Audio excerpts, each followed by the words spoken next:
Former President Obama getting into the campaign swing as current President Trump responds almost real time.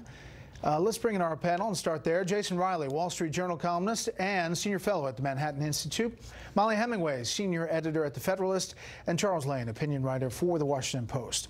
Well, it was former President Obama's first kind of going out there, specifically targeting President Trump. Your thoughts on his message and how that translates? Well, he might be the best thing that the Democrats have going for them. He's still extremely popular in the party and in the country, frankly. And he's going to give it everything he's got for the midterms. So I'm not surprised to see him do this. It is a little bit out of the norm. Previous administrations tend to stay quiet. Obama's chosen not to take that path. I guess it's another example of how all norms are off the table, whether we're talking about how the media is going to treat this president or whether we're talking about how former presidents are going to treat this president. Politically? Well, I just want to say that that is an important point. We're told that Donald Trump is the only person who violates norms or does anything differently. And we do have a norm in this country that presidents usually speak well of their successors. You saw George W. Bush do that throughout Or they're silent. George W. Bush did that through all 8 years of the Obama presidency. It's an absolutely free country, and people should be free to say whatever they want. But I think a lot of people notice that people seem to be breaking a lot of norms along with President Trump. And it is good for the Democrats to have someone like Obama coming and trying to rally the vote, but in the same way that President Trump seems to excite both his base and his opponents, the same is absolutely true for President Obama. People in the Democratic Party love to hear him speak. People in the Republican Party are reminded why they voted for Donald Trump or what they didn't like about President Obama. Chuck.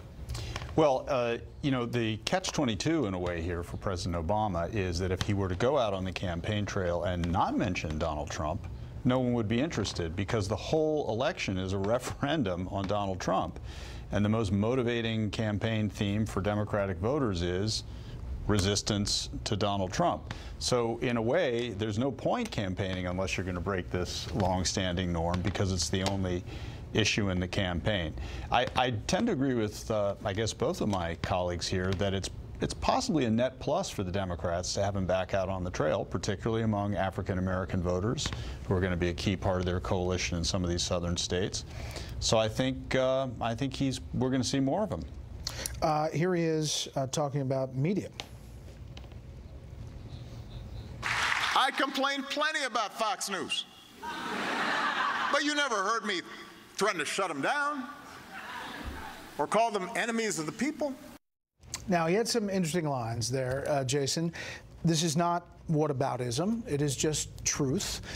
His attorney general obviously called one of our reporters a co-conspirator, James Rosen, and a flight risk. There are different things here that, you kind of have to fact check. We are trying to fact check to the current administration. But that speech, there was some interesting moments.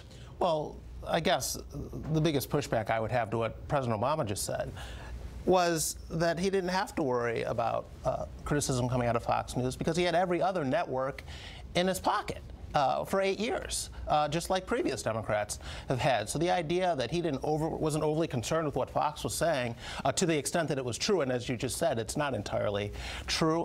When you have every other major news organ in the country on your side, yes, you don't have to worry about these things. And that doesn't exclude the enemy of the people rhetoric from the president. Look, I mean, coming from a newspaper that's taken its share of blows, fair and unfair, from mostly unfair, I would say, from this president, I would say what I think, independently of what he said about Fox here and there, it is a fact, you can look it up, that Barack Obama repeatedly told audiences that they should read both the New York Times and the Wall Street Journal editorial page. He said you should watch this network, you should watch that network, you should try and get both sides, you should get outside of your bubble.